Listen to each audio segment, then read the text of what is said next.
നമസ്കാരം. Morning prime time ആരംഭിക്കുന്നു. രാജ്യത്തിന്റെ വിധി നിർണ്ണയിക്കുന്ന തെരഞ്ഞെടുപ്പിൽ ആവേശത്തോടെയാണ് ചേർന്ന് കേരളം. അവസാന കണക്ക് പ്രകാരം സംസ്ഥാനത്തെ മൊത്തം പോളിംഗ് 77.68%. കഴിഞ്ഞ നിയമസഭാ തെരഞ്ഞെടുപ്പിലെ 77.35 എന്ന ശതമാനവും ഇത്തവണ മറികടന്നു. വിവരങ്ങളുമായി തിരുവനന്തപുരത്ത് നിന്ന് VS അനു ചേരുന്നു. അനു, മികച്ച പോളിംഗാണ് സംസ്ഥാനത്ത് ഇന്നലെ രേഖപ്പെടുത്തിയത്. മണ്ഡലം തിരിച്ചുള്ള കണക്കുകളൊക്കെ എങ്ങനെയാണ്? ഇലക്ഷൻ കമ്മീഷന്റെ ഔദ്യോഗിക കണക്കുകളൊക്കെ പുറത്തു വന്നിട്ടുണ്ടോ?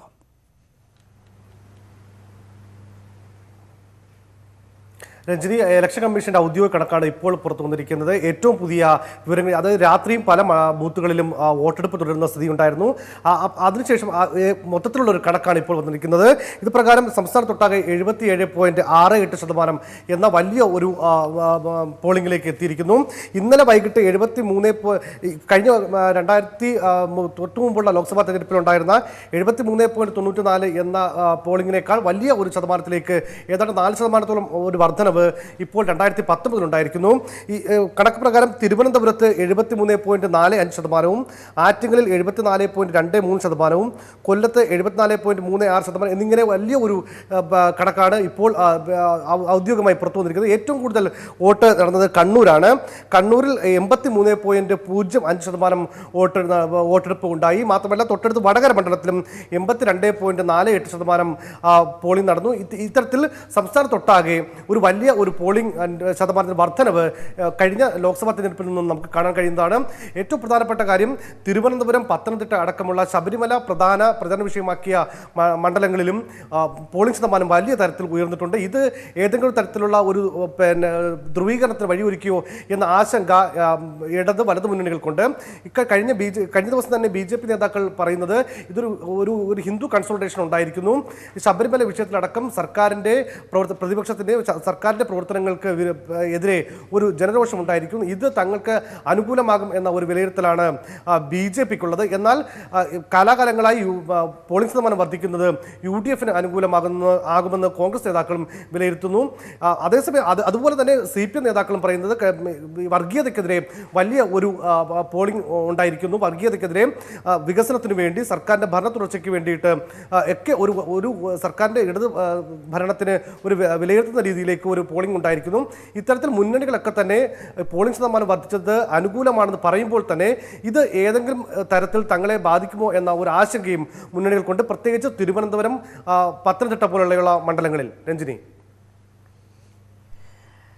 സ്ത്രീ വോട്ടുകളൊക്കെ വളരെയധികം കൂടിയെന്നാണല്ലോ പുറത്തു വരുന്ന കണക്കുകൾ. അതൊക്കെ എന്താണ് സൂചിപ്പിക്കുന്നത്?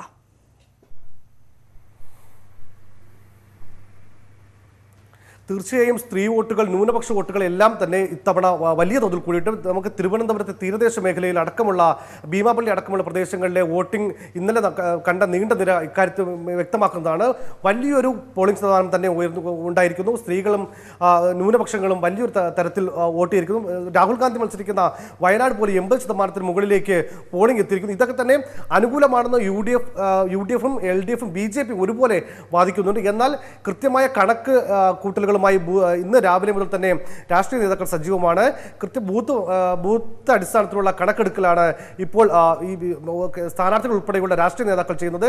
എന്നാൽ ഇവർക്കാർക്കും തന്നെ ഈ ഉയർന്ന പോളിംഗ് ശതമാനം അതാത് പാർട്ടിക്ക് കിട്ടും എന്ന ഒരു ഉറപ്പ് പറയാൻ ഇവർ തയ്യാറല്ല. എന്നാൽ തങ്ങൾക്ക് അനുകൂലമാണെന്ന ചില നേരത്തെയുള്ള പാരമ്പര്യമായ ചില കണക്കുകൾ പ്രകാരമുള്ള ഒരു അവകാശവാദം മാത്രമാണ് ഇപ്പോൾ മുന്നണികൾ ഉന്നയിക്കുന്നത്.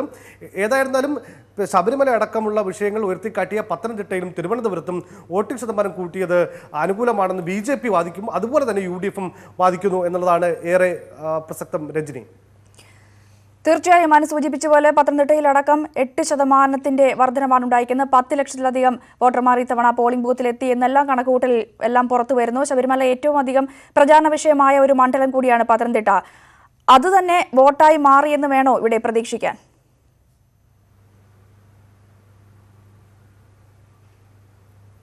തീർച്ചയായും ശബരിമല വിഷയം നമുക്കറിയാം. തിരുവനന്തപുരവും പത്തനംതിട്ടയായിരുന്നു ശബരിമല വിഷയം ഏറ്റവും കൂടുതൽ പ്രചാരണായുധമായതും അതൊരു ഫാക്ടറായി നിൽക്കുന്നു എന്നുള്ള വിലയിരുത്തൽ വരുന്നതും തിരുവനന്തപുരത്തും പത്തനംതിട്ടയിലുമാണ്. ഈ രണ്ടിടത്തും വോട്ടിംഗ് വലിയ രീതിയിൽ കൂടിയിട്ടുണ്ട്. ഇത് ഏത് തരത്തിൽ മുന്നണികളെ ബാധിക്കും എന്നുള്ള ആശങ്കയിലാണ് ഓരോ സ്ഥാനാർത്ഥികളുമുണ്ട്. എന്നാൽ ഇത് അനുകൂലമാണെന്ന് BJP കേന്ദ്രങ്ങൾ വിലയിരുത്തുന്നു. കാരണം കഴിഞ്ഞ തവണത്തേക്കാൾ സ്ത്രീ വോട്ടുകൾ കൂടി, ഇതാണ് പോളിംഗ് പെർസെൻറ്റേജ് കൂടിയത്. സ്ത്രീകളുടെ ഒരു വലിയ വോട്ട് ശബരിമലയുമായി ബന്ധപ്പെട്ട സർക്കാർ സർക്കാരിൻ്റെ പ്രവർത്തനത്തിൽ ഒരു പ്രതിഷേധം അറിയിക്കുന്നതിന് വേണ്ടിയിട്ട് സ്ത്രീകൾ ശക്തമായ വോട്ടിംഗ് നടത്തി എന്ന ഒരു വിലയിരുത്തലാണ് BJP-ക്കുള്ളത്. എന്നാൽ ഈ വോട്ട് കൂടുന്നത് എല്ലാ കാലത്തും അനുകൂലമാണെന്ന കണക്ക് പ്രകാരം UDF-ഉം ഇത്തരം മേഖലകളിൽ തങ്ങളുടെ വിജയം സുനിശ്ചിതമാണെന്ന് പറയുന്നു. ഇപ്പോൾ കൊച്ചിയിൽ നിന്ന് വിനീത കൂടി ചേരുന്നുണ്ട്. വിനീത, മധ്യകേരളത്തിലെ കണക്കുകളൊക്കെ എങ്ങനെയാണ്?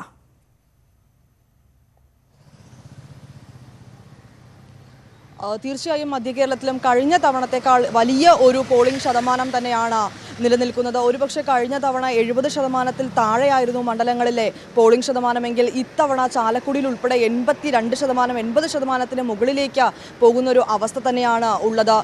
എറണാകുളത്ത് ഏതാണ്ട് 77% പോളിംഗ് രേഖപ്പെടുത്തിയിരിക്കുന്നത്. വലിയൊരു ഭൂരിപക്ഷം തന്നെയാണ്, വലിയൊരു വോട്ടിംഗ് ഭൂരിപക്ഷം തന്നെയാണ് നമുക്ക് കാണാൻ കഴിയുന്നത്. അതുകൊണ്ട് തന്നെ ഈ ഒരു ശതമാനത്തെ വളരെ ഏറെ ഒരു ആത്മവിശ്വാസത്തോട് തന്നെയാണ് മൂന്ന് മുന്നണികളും കാണുന്നത്.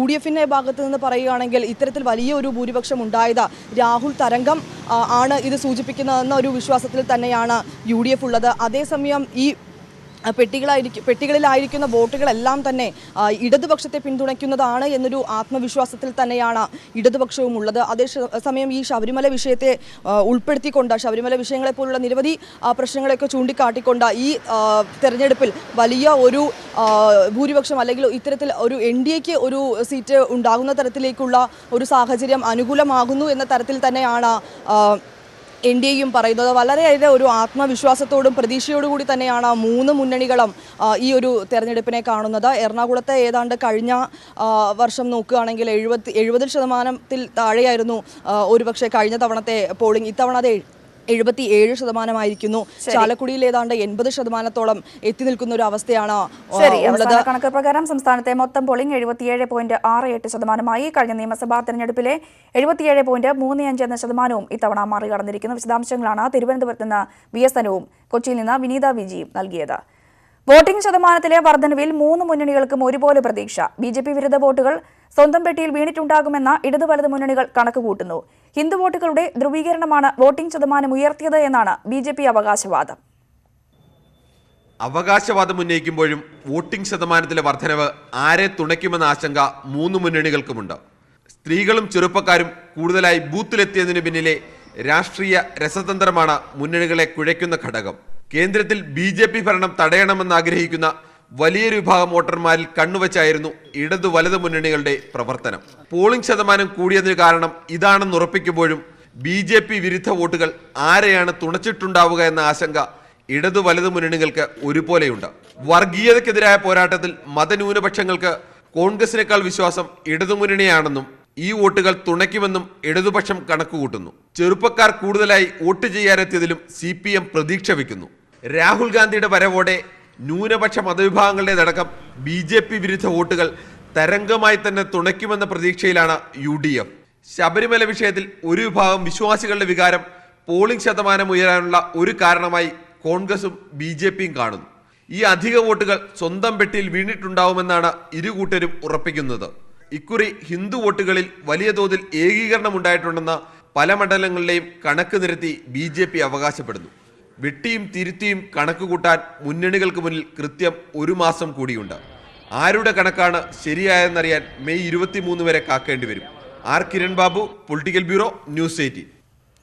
ക്രമക്കേട് തടയാൻ തെരഞ്ഞെടുപ്പ് കമ്മീഷൻ നടപ്പാക്കിയ VVPAT പോളിംഗ് വൈകാൻ ഇടയാക്കി. വോട്ടർമാർ കാത്തുനിന്നത് മണിക്കൂറുകളാണ്. രാത്രി വൈകിയാണ് പല ബൂത്തുകളിലും വോട്ടിംഗ് പൂർത്തിയായത്. വോട്ടർമാർ രേഖപ്പെടുത്തുന്ന വോട്ടുകൾ കൃത്യമായി പതിഞ്ഞെന്ന് ഉറപ്പുവരുത്തുവാനാണ് VVPAT നടപ്പാക്കിയത്. 7 സെക്കൻഡ് കൊണ്ട് VVPAT പരിശോധിച്ച് ഒരാൾക്ക് വോട്ടിംഗ് പൂർത്തിയാക്കാം. എന്നാൽ പലർക്കും ഈ രീതി അപരിചിതമാണ്. ഇത് വോട്ടിംഗ് വൈകിച്ചു. മണിക്കൂറുകൾ കാത്തുനിന്നാണ് പലരും വോട്ട് രേഖപ്പെടുത്തിയത്.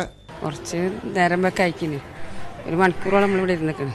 ഇതിന്റെ താമസം എന്താണെന്ന് അറിയുന്നില്ല, പക്ഷേ ക്യൂ എത്ര ആയിട്ടും പോകുന്നില്ല. പല ബൂത്തുകളിലും രാത്രി വൈകിയാണ് വോട്ടിംഗ് പൂർത്തിയായത്. വൈകി വോട്ട് രേഖപ്പെടുത്തിയെങ്കിലും VVPATൽ വോട്ടർമാർ സംതൃപ്തരാണ്.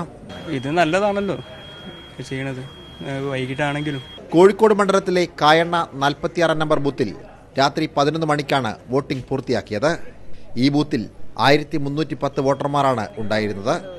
വോട്ടിങ്ങിലെ സുതാര്യത ഉറപ്പാക്കുന്നതിനു വേണ്ടിയാണ് തെരഞ്ഞെടുപ്പ് കമ്മീഷൻ VVPAT സമ്പ്രദായം നടപ്പാക്കിയത്. ക്രമക്കേടുകൾ തടയുവാൻ ഇത് ഏറെ സഹായകരമാണെങ്കിലും വോട്ടിംഗ് നടപടിക്രമങ്ങൾ വൈകുന്നതിനും ഇത് ഇടയാക്കി. കോഴിക്കോട് നിന്നും ക്യാമറമാൻ വിനോദ് കുമാറിനൊപ്പം സനോജ് സുരേന്ദ്രൻ, ന്യൂസ് 18. വോട്ടെടുപ്പ് പൂർത്തിയാക്കി വോട്ടിംഗ് യന്ത്രങ്ങളും വിവിപാറ്റും സ്ട്രോങ് റൂമുകളിലേക്ക് മാറ്റി. കേന്ദ്രസേനയുടെ കനത്ത സുരക്ഷാ വലയത്തിലാകും ഇനിയുള്ള 1 മാസം സ്ട്രോങ് റൂമുകൾ. സംസ്ഥാനം വിധിയെഴുതിയത് എന്തെന്നറിയാൻ ഇനി 1 മാസത്തെ കാത്തിരിപ്പ്. അതുവരെ വോട്ടിംഗ് യന്ത്രങ്ങളും വിവിപാറ്റും വോട്ടെണ്ണൽ കേന്ദ്രങ്ങളിലുള്ള സ്ട്രോങ് റൂമുകളിൽ ഉണ്ടാകും. ഇതിനായി 257 സ്ട്രോങ് റൂമുകളും ഒരുക്കി. സംസ്ഥാനത്തെ 20 ലോക്സഭാ മണ്ഡലങ്ങളിലായി 55 വോട്ടെണ്ണൽ കേന്ദ്രങ്ങളുണ്ടാകും. കേന്ദ്രസേനയുടെ അതീവ സുരക്ഷയും നിരീക്ഷണവും ഇവിടെ ഏർപ്പെടുത്തിയിട്ടുണ്ട്. CRPFന്റെ 12 കമ്പനിയാണ് സുരക്ഷയ്ക്കായി മാത്രം വിന്യസിച്ചിട്ടുള്ളത്. CCTV അടക്കമുള്ള നിരീക്ഷണ സംവിധാനങ്ങളും ഉണ്ടാകും. അടുത്ത മാസം 23-നാണ് വോട്ടെണ്ണൽ. ഒരു നിയമസഭാ മണ്ഡലത്തിലെ 5 പോളിംഗ് ബൂത്തുകളിലെ വിവിപാറ്റ് രസീതുകളും എണ്ണിയ ശേഷമാകും ഔദ്യോഗിക ഫലപ്രഖ്യാപനം. നറുക്കിട്ടാണ് ഇതിനായി ബൂത്തുകൾ തിരഞ്ഞെടുക്കുക. ന്യൂസ് 18 തിരുവനന്തപുരം. പത്തനംതിട്ടയിലെ വോട്ടിംഗ് ശതമാനം കണക്കുകൂട്ടി തലപുകയ്ക്കുകയാണ് LDFും UDFും. ഉയർന്ന പോളിംഗ് ശതമാനത്തിൽ BJP മുമ്പില്ലാത്ത വിധം വിജയപ്രതീക്ഷയിലാണ്. പ്രചാരണത്തിലുടനീളമുണ്ടായിരുന്ന ആവേശം പോളിംഗിലും പ്രതിഫലിച്ചപ്പോൾ 2 മുന്നണികളും BJPയും വിജയപ്രതീക്ഷ കൈവിടാൻ തയ്യാറല്ല. പത്തനംതിട്ട ലോക്സഭാ മണ്ഡലത്തിൽ ആകെയുള്ളത് 13,78,587 വോട്ടർമാർ. ഇതിൽ 10,20,964 പേർ പോളിംഗ് ബൂത്തിലെത്തി വോട്ട് രേഖപ്പെടുത്തി. കേരള കോൺഗ്രസ് എം ശക്തി കേന്ദ്രമായ കാഞ്ഞിരപ്പള്ളിയിലും PC ജോർജിന്റെ തട്ടകമായ പൂഞ്ഞാറിലുമാണ് ഉയർന്ന പോളിംഗ്. ഇവിടെ 77% പേർ സമ്മതിദാനാവകാശം വിനിയോഗിച്ചു. ഈ 2 മണ്ഡലങ്ങളിലെ വോട്ടിംഗ് ശതമാനം കണക്കുകൂട്ടിയാണ് മുന്നണികൾ തലകുഴയ്ക്കുന്നത്. PC ജോർജ് ഒപ്പമെത്തിയത് മുതൽക്കൂട്ടാവുമെന്ന് BJPയും അനുകൂല തരംഗമുണ്ടാകുമെന്ന് UDFും LDFും കണക്കുകൂട്ടുന്നു. അടൂർ മണ്ഡലത്തിൽ 76% പോളിംഗ്. തിരുവല്ലയിലും റാന്നിയിലും 70% പേർ വോട്ട് രേഖപ്പെടുത്തി. ആറന്മുളയിൽ മികച്ച മുന്നേറ്റമുണ്ടാകുമെന്ന് BJP ഉറപ്പിക്കുമ്പോൾ 1ാം സ്ഥാനത്തോ 3ലോ എന്നാണ് ഹരിച്ചും കുണിച്ചും LDFും UDFും. മണ്ഡലത്തിൽ വിജയിക്കുമെന്ന് LDF സ്ഥാനാർത്ഥി വീണ ജോർജ്. പത്തനംതിട്ട പാർലമെന്റ് മണ്ഡലത്തിൽ ഇടതുപക്ഷ ജനാധിപത്യ മുന്നണി വലിയ ഭൂരിപക്ഷത്തോടെ, വൻപിച്ച ഭൂരിപക്ഷത്തോടെ വിജയം നേടും. ഹിസ്റ്റോറിക് വിന്നായിരിക്കും, ചരിത്ര വിജയം നേടും. സംസ്ഥാനത്ത് ഒരു മണ്ഡലത്തിലും BJP ജയിക്കില്ലെന്ന മുഖ്യമന്ത്രിയുടെ വാക്കിലാണ് ആന്റോ ആന്റണിയുടെ ആത്മവിശ്വാസം. മുഖ്യമന്ത്രി പറയുന്നത് കേട്ടു, കേരളത്തിൽ ഒരിടത്തും UDFും LDFും അല്ലാതെ BJP ആയിട്ടൊരു പോരാട്ടം നടക്കുന്നതായിട്ട് അറിയില്ല എന്ന് മുഖ്യമന്ത്രി പറയുന്നത് ഞാൻ കേട്ടുള്ളൂ. പക്ഷേ ഇവിടെ UDFിനെ സംബന്ധിച്ച് ഞങ്ങൾ 1ാം സ്ഥാനത്താണ്. ഞങ്ങൾ വലിയ മുൻതൂക്കമാണ്. വോട്ട് ചെയ്തതിൽ കൂടുതൽ സ്ത്രീ വോട്ടർമാരാണെന്നത് CPMന്റെ ചങ്കിടുപ്പും കൂട്ടുന്നുണ്ട്. ന്യൂസ് 18 പത്തനംതിട്ട. കോട്ടയത്ത് പോളിംഗ് ശതമാനം വർദ്ധിച്ചതിന്റെ ആത്മവിശ്വാസത്തിലാണ് മുന്നണികൾ. UDFും LDFും NDAയും ഒരുപോലെ വിജയം അവകാശപ്പെടുന്നു. കഴിഞ്ഞ തവണത്തേതിലും 4%-ലധികം വർധനയാണ് പോളിംഗിലുണ്ടായത്. വോട്ടെടുപ്പ് പൂർത്തിയാകുമ്പോൾ കോട്ടയത്ത് 3 മുന്നണികൾക്കും ആശങ്കയില്ല. ഇടത് ശക്തി കേന്ദ്രങ്ങളായ വൈക്കത്തും ഏറ്റുമാനൂരും ഉയർന്ന പോളിംഗ് ശതമാനം ഇടത് ക്യാമ്പിന് പ്രതീക്ഷയേകുന്നു. കൂടാതെ പിറവത്തും കോട്ടയത്തും ഒന്നാമതെത്താമെന്ന് LDF പ്രതീക്ഷിക്കുന്നു. ന്യൂനപക്ഷങ്ങൾക്കിടയിൽ ശക്തമായ മോദി വിരുദ്ധ വികാരവും രാഹുൽ ഗാന്ധിയുടെ വരവും വിജയത്തിന് കാരണമാകുമെന്ന് UDF വിലയിരുത്തുന്നു. വിജയസാധ്യതയുള്ള സ്ഥാനാർത്ഥി എന്ന നിലയിൽ കോട്ടയത്ത് UDFന് അനുകൂലമായി ശബരിമല വിഷയത്തിലെ വോട്ടെത്തുമെന്നും കണക്കുകൂട്ടുന്നു. കേരള ജനസമൂഹത്തിൻ്റെ ഹൃദയത്തിൽ ആഴത്തിൽ മുറിവേൽപ്പിച്ച ഗവൺമെൻറ്റാണ് പിണറായി ഗവൺമെൻറ്. അതിനേതെല്ലാം മാർഗം വിനിയോഗിക്കാവോ ആ മാർഗമെല്ലാം അവർ വിനിയോഗിച്ചു. അത് ജനാധിപത്യ വിരുദ്ധമായും അതോടൊപ്പം പോലീസ് രാജിനെ സൃഷ്ടിച്ചുകൊണ്ടും ജനങ്ങളുടെ വികാരത്തെ ചവിട്ടി മെതിച്ചും മാസങ്ങളോളം നടത്തിയിട്ടുള്ള പ്രവർത്തനത്തെ ജനങ്ങൾക്ക് മറക്കാൻ കഴിയില്ല. പ്രതീക്ഷയിൽ NDAയും ഒട്ടും പിന്നിലല്ല. RSS താഴെത്തട്ടിൽ നന്നായി പ്രവർത്തിച്ചു. കഴിഞ്ഞ നിയമസഭാ തെരഞ്ഞെടുപ്പിൽ ലഭിച്ച 1.5 ലക്ഷത്തിന് പുറമെ ശബരിമല വിഷയത്തെ തുടർന്ന് കൂടുതൽ വോട്ടുകളെത്തും. മണ്ഡലത്തിൽ പ്രബലമായ കത്തോലിക്ക വോട്ടുകൾ കൂടി വലിയ തോതിൽ ഉറപ്പിക്കാം. ഇതാണ് NDAയുടെ കണക്ക്. വോട്ടെടുപ്പ് പൂർത്തിയായതോടെ ബൂത്ത് തലത്തിലുള്ള കണക്കുകൾ പരിശോധിക്കാനുള്ള തിരക്കിലേക്ക് മുന്നണികൾ കടക്കുകയാണ്. ന്യൂസ് 18 കോട്ടയം. മലപ്പുറത്ത് തനിക്ക് ലഭിച്ച സ്വീകാര്യതയാണ് ഉയർന്ന പോളിംഗ് ശതമാനം സൂചിപ്പിക്കുന്നതെന്ന് മലപ്പുറത്ത് LDF സ്ഥാനാർത്ഥി VP സാനു. മണ്ഡലത്തിൽ അട്ടിമറിയുണ്ടാകും. കൂടിയത് LDF വോട്ടുകൾ തന്നെയാണെന്നും VP സാനു ന്യൂസ് 18നോട് പറഞ്ഞു. ഇടതുപക്ഷ സ്ഥാനാർത്ഥിയായുള്ള VP സാനുവിന്റെ രംഗപ്രവേശം മലപ്പുറത്ത് ഇടതുപക്ഷത്തിന് വലിയ ഊർജ്ജമാണ് നൽകിയത്. വോട്ടെടുപ്പിലും ഇത് പ്രതിഫലിച്ചു എന്നാണ് ഇടതുപക്ഷത്തിന്റെ കണക്കൂട്ടൽ. നമ്മോടൊപ്പം VP സാനു ചേരുന്നു. സാനു, ഇപ്പോൾ വോട്ടെടുപ്പ് എല്ലാം കഴിഞ്ഞു, പോളിംഗിന്റെ ശതമാനത്തിൽ വലിയ വർധനവ് ഉണ്ടായിട്ടുണ്ട്. എങ്ങനെയാണ് ഇപ്പോഴത്തെ പ്രതീക്ഷ? പ്രതീക്ഷിച്ച വർധനവ് തന്നെയാണ് ഉണ്ടായിട്ടുള്ളത്. കാരണം ഇടതുപക്ഷത്തിന് സ്വാധീനിക്കാൻ കഴിയുന്ന ഇടങ്ങളിൽ, കുറച്ചുകൂടി സ്വാധീനമുള്ള ഇടങ്ങളിലൊക്കെ തന്നെ വലിയ രൂപത്തിലുള്ള വോട്ടിംഗ് ശതമാനം വർദ്ധിച്ചിട്ടുണ്ട്. മാത്രമല്ല വളരെ ശക്തമായ അടിയൊഴുക്കുകൾ തീർച്ചയായും ഉണ്ടാകും. പ്രത്യേകിച്ച് യുവ വോട്ടർമാർക്കിടയിലും സ്ത്രീ വോട്ടർമാർക്കിടയിലും വലിയ മാറ്റം അത് വളരെ കൃത്യമാണ്. അത് തെരഞ്ഞെടുപ്പിൻ്റെ പ്രചരണ ഘട്ടങ്ങളിൽ തന്നെ വളരെ വിസിബിളായിരുന്ന കാര്യമാണ്. അത് തീർച്ചയായും വോട്ട് എണ്ണുന്ന സമയത്തും പ്രതിഫലിക്കും. പോളിംഗ് ശതമാനത്തിന്റെ വർധനവ് ഏത് തരത്തിലാണ് ഗുണം ചെയ്യുക? ഇടതുപക്ഷത്തിനാണ് ഗുണം ചെയ്യുക. ഇപ്പോൾ 2006 തെരഞ്ഞെടുപ്പിൽ ഇപ്പോൾ മലപ്പുറം ജില്ലയിൽ മത്സരിച്ച രണ്ടുപേരും, കുഞ്ഞാലിക്കുട്ടി സാഹിബായാലും ഇ ടി മുഹമ്മദ് ബഷീർ രണ്ടുപേരും പരാജയപ്പെട്ട ഒരു തെരഞ്ഞെടുപ്പാണ്. ആ തെരഞ്ഞെടുപ്പിൽ കുറ്റിപ്പുറത്തും തിരൂരും ഉണ്ടായിട്ടുള്ള വോട്ടിംഗ് ശതമാനം എന്ന് പറഞ്ഞാൽ 80-ന് മുകളിലായിരുന്നു. എനിക്ക് തോന്നുന്നു 83-84 ആണ് അന്ന് വോട്ടിംഗ് ശതമാനം ഉണ്ടായിരുന്നു. അപ്പോൾ ആ നിലയിലേക്ക് വോട്ടിംഗ് ശതമാനം അന്ന് വർദ്ധിച്ചപ്പോൾ ഇടതുപക്ഷം വലിയ വിജയം നേടുകയാണ് ചെയ്തത്. തീർച്ചയായും സമാനമായിട്ടുള്ള രീതിയിലാണ് ഇപ്പോൾ വോട്ടിംഗ് ശതമാനം വർദ്ധിച്ചിട്ടുള്ളത്. അത് ഇടതുപക്ഷത്തിന് വലിയ രൂപത്തിൽ ഗുണം ചെയ്യും. ഈ വർദ്ധിച്ചതിന്റെ മണ്ഡലങ്ങൾ നോക്കുകയാണെങ്കിൽ വേങ്ങരയും മലപ്പുറമൊക്കെ ലീഗിന് വലിയ ആധിപത്യമുള്ള മണ്ഡലങ്ങളായിട്ടാണ് വിലയിരുത്തുന്നത്. ലീഗ് അവകാശപ്പെടുന്നത് തങ്ങളുടെ മണ്ഡലത്തിലാണ് വോട്ട് ശതമാനം കൂടിയിട്ടുള്ളത്, അതിന്റെ ഗുണം തങ്ങൾക്കായിരിക്കും എന്നാണ് പറയുന്നത്.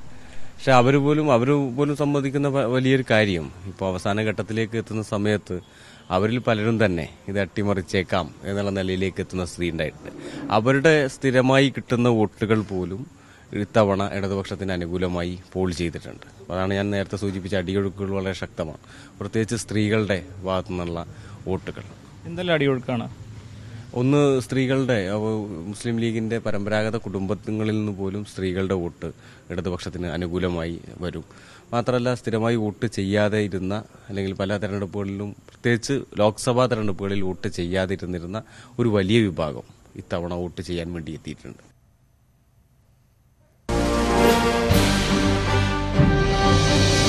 കേരളം വിധി എഴുതി കഴിഞ്ഞു. വോട്ടിംഗ് ശതമാനം കൂടിയതിൽ 3 മുന്നണികളും ഒരുപോലെ പ്രതീക്ഷയിലാണ്. ശബരിമലയും പ്രളയവുമെല്ലാം പ്രചാരണ വിഷയങ്ങളായ തെരഞ്ഞെടുപ്പ് സംസ്ഥാന സർക്കാരിനും മുഖ്യമന്ത്രി പിണറായി വിജയനും ഏറെ നിർണായകം. UDF-നും BJP-ക്കും നിലനിൽപ്പിന്റെ പോരാട്ടം. ആരുടെ കണക്കുകൂട്ടലാണ് ശരിയായത് എന്നറിയാൻ മെയ് 23 വരെ കാക്കേണ്ടി വരും.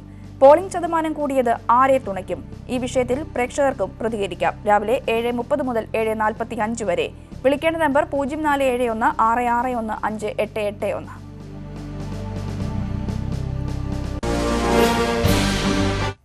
ചീഫ് ജസ്റ്റിസ് രഞ്ജൻ ഗൊഗോയ്ക്കെതിരായ ലൈംഗികാരോപണം അന്വേഷിക്കാൻ സുപ്രീം കോടതി സമിതി. മുതിർന്ന രണ്ടാമത്തെ ജഡ്ജി SA ബോബ്ഡെയുടെ നേതൃത്വത്തിലാണ് സമിതി. അതേസമയം ചീഫ് ജസ്റ്റിസിനെ ലൈംഗികാരോപണത്തിൽ കുടുക്കാൻ 1.5 കോടി രൂപ വാഗ്ദാനം ലഭിച്ചുവെന്ന് സത്യവാങ്മൂലം നൽകിയ അഭിഭാഷകൻ ഇന്ന് കോടതിയിൽ ഹാജരാക്കും.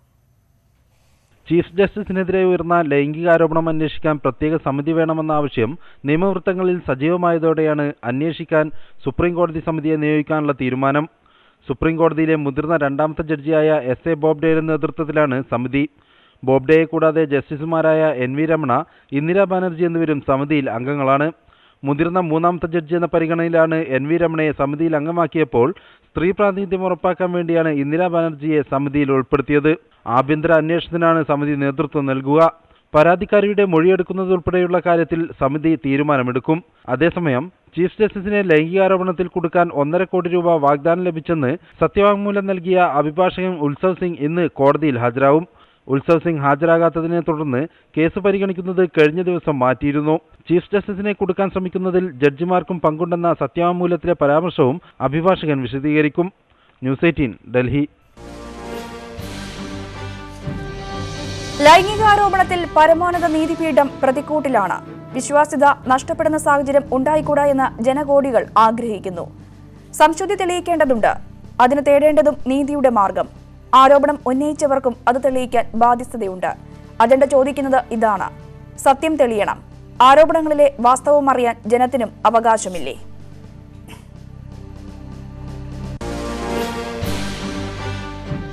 കെവിൻ കേസിൽ വിചാരണ ഇന്ന് തുടങ്ങും. കോട്ടയം പ്രിൻസിപ്പൽ സെഷൻസ് കോടതിയിലാണ് വിചാരണ. 6 മാസത്തിനുള്ളിൽ വിചാരണ പൂർത്തിയാക്കാനാണ് സെഷൻസ് കോടതി നേരത്തെ ഉത്തരവിട്ടിരുന്നത്. രാവിലെ 10 മണി മുതൽ എല്ലാ ദിവസവും വിചാരണ ആരംഭിക്കാൻ കോടതി തീരുമാനിച്ചിട്ടുണ്ട്. കെവിനെ പ്രതികൾ ബോധപൂർവം മുക്കിക്കൊന്നതാണ് എന്ന കുറ്റപത്രത്തിലാണ് വിചാരണ.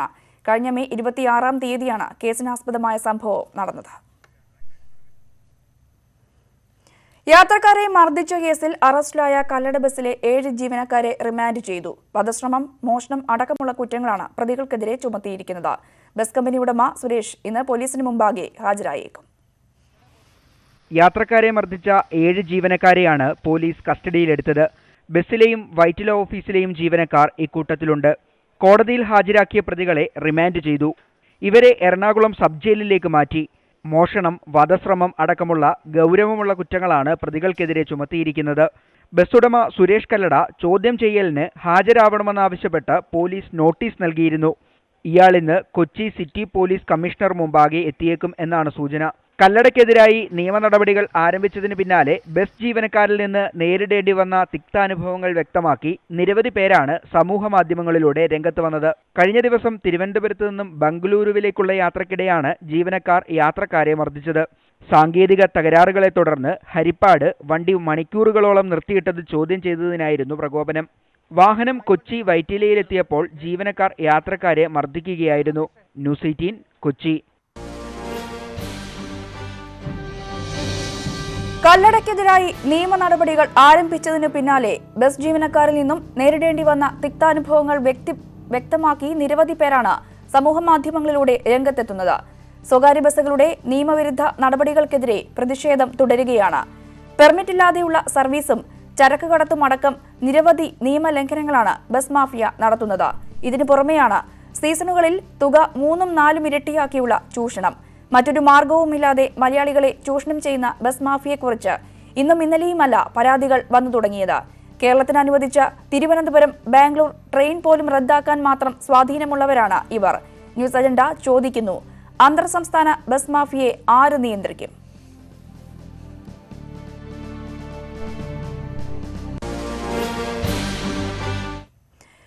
ഇന്റലിജൻസ് മേധാവിക്കെതിരെ ആഞ്ഞടിച്ച് ശ്രീലങ്കൻ പ്രസിഡന്റ് മൈത്രിപാല സിരിസേന. സ്ഫോടന പരമ്പരയുടെ പശ്ചാത്തലത്തിൽ സൈനിക, പോലീസ്, ഇന്റലിജൻസ് വിഭാഗത്തിൽ 24 മണിക്കൂറിനകം അഴിച്ചുപണി നടത്തുമെന്ന് പ്രസിഡന്റ് വ്യക്തമാക്കി. സ്ഫോടന പരമ്പരയുമായി ബന്ധപ്പെട്ട് 40 പേരാണ് പോലീസിന്റെ പിടിയിലായത്. ആക്രമണത്തിന്റെ ഉത്തരവാദിത്തം ഇന്നലെ IS ഏറ്റെടുത്തിരുന്നു. ഉത്തര കൊറിയൻ നേതാവ് കിം ജോങ് ഉന്നും റഷ്യൻ പ്രസിഡന്റ് വ്ളാഡിമിർ പുടിനുമായുള്ള ആദ്യ ഉച്ചകോടി നാളെ റഷ്യയിലെ വ്ളാഡിവോസ്റ്റോക്ക് നഗരത്തിൽ നടക്കും. കൊറിയൻ മേഖലയിലെ ആണവ പ്രതിസന്ധിയും മുഖ്യ ചർച്ചാ വിഷയമാകും. യുഎസുമായി കിം നടത്തിയ ഉച്ചകോടി കാര്യമായി ഫലം ചെയ്യാത്ത സാഹചര്യത്തിലാണ് പുടിനുമായുള്ള ചർച്ച. ഉച്ചകോടിയുടെ പശ്ചാത്തലത്തിൽ വ്ളാഡിവോസ്റ്റോക്കിലെ റസ്കി ദ്വീപിൽ കനത്ത സുരക്ഷ ഏർപ്പെടുത്തി. ലോക്സഭാ തെരഞ്ഞെടുപ്പിൽ സമ്മതിദാനാവകാശം വിനിയോഗിച്ച ട്രാൻസ്ജെൻഡേഴ്സും എറണാകുളത്തെ സ്ഥാനാർത്ഥി കൂടിയായ അശ്വതി രാജപ്പൻ വോട്ട് ചെയ്യാനെത്തിയത് മാതാപിതാക്കൾക്കൊപ്പമാണ്. എറണാകുളത്ത് സ്വതന്ത്ര സ്ഥാനാർത്ഥിയായി മത്സരിച്ച അശ്വതി രാജപ്പൻ കേരളത്തിൽ നിന്ന് ട്രാൻസ്ജെൻഡർ വിഭാഗത്തിലെ ആദ്യ സ്ഥാനാർത്ഥിയാണ്. മാതാപിതാക്കളോടൊപ്പം എത്തിയാണ് അശ്വതി രാജപ്പൻ വോട്ട് ചെയ്തത്. മട്ടാഞ്ചേരി സ്വദേശിയായ ഷെറിൻ കന്നി വോട്ട് ചെയ്യാനെത്തിയത് മട്ടാഞ്ചേരി LP സൗദി സ്കൂളിലായിരുന്നു. ട്രാൻസ്ജെൻഡേഴ്സ് ഇനിയും സമൂഹത്തിൽ മുൻനിരയിലേക്ക് വരേണ്ടതുണ്ടെന്ന് ഷെറിൻ പറയുന്നു. വളരെയേറെ സന്തോഷമുണ്ട്. ഇനിയുമുണ്ട് കമ്മ്യൂണിറ്റികൾ ഐഡന്റിറ്റി വെളിപ്പെടുത്താണ്ടും ഇന്നും വീട്ടിൽ ജീവിക്കുന്ന കുറേ പേരുണ്ട്. ഇനി അവരെയും കൂടി കൊണ്ടുവന്ന് സമൂഹത്തിന് മുന്നിലും അവരെയും കൂടി അവരെ വോട്ടർ പട്ടികയിൽ പേര് പെടുത്തണം. അതിനുള്ള ശ്രമത്തിലാണ്. ഇന്നും ട്രാൻസ്ജെൻഡർ 119 പേര് കേരളത്തിലുണ്ടെന്നും അറിയിച്ചുകൊണ്ടാണ് ആദ്യത്തെ മട്ടാഞ്ചേരിയിലെ വോട്ട് ഞാനായിരുന്നു. ട്രാൻസ്ജെൻഡർ വിഭാഗത്തിൽ നിന്നുള്ള അവന്തിക കോട്ടയം ജില്ലയിലാണ് വോട്ട് രേഖപ്പെടുത്തിയത്. തെരഞ്ഞെടുപ്പിൽ മറ്റുള്ളവരെ പോലെ തുല്യ പങ്കാളിത്തം ലഭിച്ചതിലുള്ള സന്തോഷത്തിലാണ് ട്രാൻസ്ജെൻഡേഴ്സ്. ന്യൂസ് 18 കൊച്ചി. 100% പോളിംഗ് നടന്ന ഒരു പോളിംഗ് സ്റ്റേഷനുണ്ട് കൊച്ചിയിൽ, രാമൻതുരത്ത്. 18 പേരാണ് ഇത്തവണ രാമൻതുരത്തിൽ വോട്ട് രേഖപ്പെടുത്തിയത്. സംസ്ഥാനത്തെ ഏറ്റവും കുറച്ചു പേർ വോട്ട് ചെയ്ത പോളിംഗ് ബൂത്തുകളിൽ ഒന്നുകൂടിയാണിത്. മെട്രോ നഗരമെന്ന് വിശേഷിപ്പിക്കുന്ന കൊച്ചിയുടെ ഹൃദയഭാഗത്ത് തന്നെയാണ് ഈ കൊച്ചു പ്രദേശം. വല്ലാർപാടത്തിന് സമീപമുള്ള രാമൻതുരത്തിൽ ഇത്തവണ വോട്ട് ചെയ്തത് 18 പേരാണ്. കെട്ടിടം ലഭ്യമല്ലാത്തതിനാൽ ഷെഡ് കെട്ടിയാണ് തെരഞ്ഞെടുപ്പ് ഉദ്യോഗസ്ഥർ പോളിംഗ് ബൂത്ത് ഒരുക്കിയത്. 2014-16 തെരഞ്ഞെടുപ്പുകളിൽ 19 പേര് വോട്ട് ചെയ്തിരുന്നുവെങ്കിലും ഒരാൾ മരിച്ചതോടെ വോട്ടർമാർ 18ആയി. നിലവിൽ 5 കുടുംബങ്ങളിലായി കുട്ടികളടക്കം 24 പേരാണ് രാമൻതുരത്തിൽ കഴിയുന്നത്. അവഗണന നേരിടുന്ന പ്രദേശമാണെങ്കിലും സമ്മതിദാനാവകാശം നിറവേറ്റാൻ ഇവർ മടി കാണിക്കാറില്ല. ഇലക്ഷൻ വരുമ്പോൾ സ്ഥാനാർത്ഥിമാർ വരും, ഇങ്ങനെ പറഞ്ഞു പോകും. പക്ഷെ നമ്മൾ ദുരിതത്തിലാണ് ഇപ്പോൾ ജീവിക്കുന്നത്. എന്നാലും തെരഞ്ഞെടുപ്പ് വരുമ്പോൾ നമ്മൾ സ്ഥാനാർത്ഥിമാർക്ക് നമ്മൾ വോട്ട് ചെയ്ത് അവരെ വിജയിപ്പിക്കാൻ ഇതാവും. പക്ഷേ വാഗ്ദാനങ്ങൾ ചെയ്യും. ഞങ്ങളുടെ കാര്യങ്ങൾ തീരുമാനങ്ങളൊന്നും ആയിട്ടില്ല. ഇവിടെ ഞങ്ങൾക്ക് പട്ടയം കിട്ടിയിട്ടില്ല. അതിൻ്റെ കാര്യങ്ങളൊക്കെ നടക്കണമെന്നുണ്ട്. പക്ഷേ എന്തെങ്കിലും ആയി ഞങ്ങൾ ഇവിടെ നിന്ന് ഞങ്ങൾക്ക് എന്തെങ്കിലും തക്കതായ എന്തെങ്കിലും തന്ന് ഞങ്ങളെ ഈ കഷ്ടപ്പാടും ദുരിതങ്ങളും മാറി ഞങ്ങളൊരു ഇതിലോട്ട് എത്തണമെന്നുള്ള ഞങ്ങളൊരു ആഗ്രഹിക്കുന്നു. വല്ലാർപാടം പദ്ധതിയുടെ ഭാഗമായി ഇവിടെയുണ്ടായിരുന്ന 27 കുടുംബങ്ങളെ മാറ്റിപ്പാർപ്പിച്ചിരുന്നു. അധികൃതരുടെ അനാസ്ഥയെ തുടർന്നാണ് 5 കുടുംബങ്ങൾ ഇപ്പോഴും ഒറ്റപ്പെട്ട് കഴിയുന്നത്. ക്യാമറമാൻ ഷിജോ എം ജെയിംസിനൊപ്പം SS ശരൺ, ന്യൂസ് 18 കൊച്ചി.